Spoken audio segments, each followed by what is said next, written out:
Potte John. Ja, tak fordi jeg må komme. Det er et dejligt sted at være.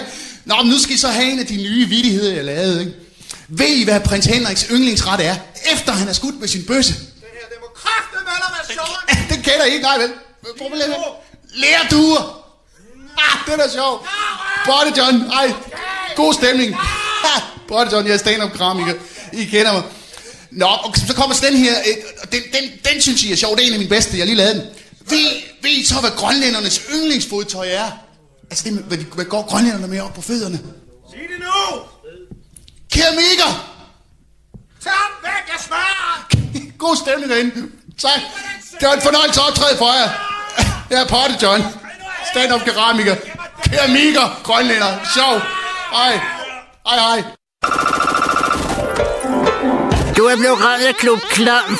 Fy for satan da. Ja, og velkommen til endnu en omgang Mad med Mennesker. Ja, velkommen til Mad med Mennesker. Vi vil igen tilberede nogle af jordklodens mest populære mennesker. Og i dag skal vi lave en ret, som man kalder for landmand i gelé. Ja. Landmand i egen gelé, men i virkeligheden hedder den noget helt andet. Det bliver kaldt? Ja, den bliver kaldt landmand i rød hvede med aubergine og fiskokker. Aha, men vi kender den herhjemme som landmand i egen gelé. I egen gelé. Ja, men vi bruger også husplads. Ja. For han er rigtig stor, den her landmand, og man kan ikke få små landmænd. Det kan man ikke. De er meget brede. Ham her har gået på græs. Tydeligvis meget bred. Meget kraftig i det. God muskulatur. Men absolut en delikatesse. Og der er så meget kød på. Så meget kød på. Jeg glæder mig til at få mig på bord. Det, der er specielt ved landmanden, det er jo, at der er træsko på. Ja. Og det er sjovt for børnene. Børnene hjælper med til at få træskoen af. De her træsko på ham her har ikke været af i 50 år. Kald på børnene. Man skal nok bruge værktøj til det. Det skal vi lige prøve at få ham op på bordet og se, hvad der gemmer sig i træskoene. Ja. Han er på to ham her. Vi må lade ham på gulvet. Lad ham mere på gulvet. Vi er nødt til at skære ham op her. Det skal jeg. Ja, du skal lige have fat i motorværksfejl. Hold da op. Hold da op. Væk med børnene. Det er ikke for børnene ud. Nej, det er meget voldsomt. Absolut ikke anbefale at gøre det her inde i børneværelset. Ja, vi er nødt til, det er altså dumt det der. Vi er nødt til lige at han burde have været hængt op, og så lige en spand under, og så kniven på. Men hvordan fik men uanset hvad, så er det ikke noget rart syn, når man får træskoene af. Og der skal bruges enorme mængder husplads for at få ham ned i gelé. Du har trick med sådan en landmand i gelé, det er... Han må gerne være rød indeni, og det er simpelthen fordi han kan ikke få varme nok. Du kan ikke få ham gennemstegt. Det kan du ikke. Altså så stort et stykke kød kan du ikke. Altså det kan du ikke. Men der er også en fordom, og jeg synes det er en mægtig dum fordom.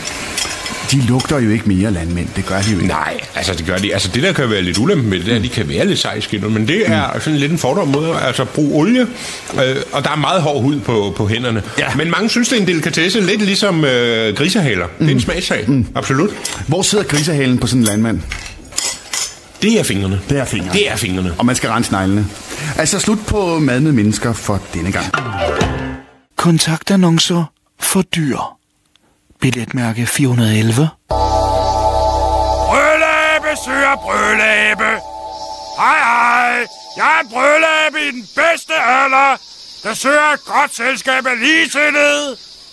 Min interesse er at sidde oppe i et træ, at brøle. At sidde oppe i et træ, brøle, siddende oppe i et træ. Fik jeg nævnt at brøle? Og så sidder vi jo tit oppe i træerne. Jeg kan også godt lide at brøle. Skriv eller ring eller brøl til mig. Vi ses. Brøl!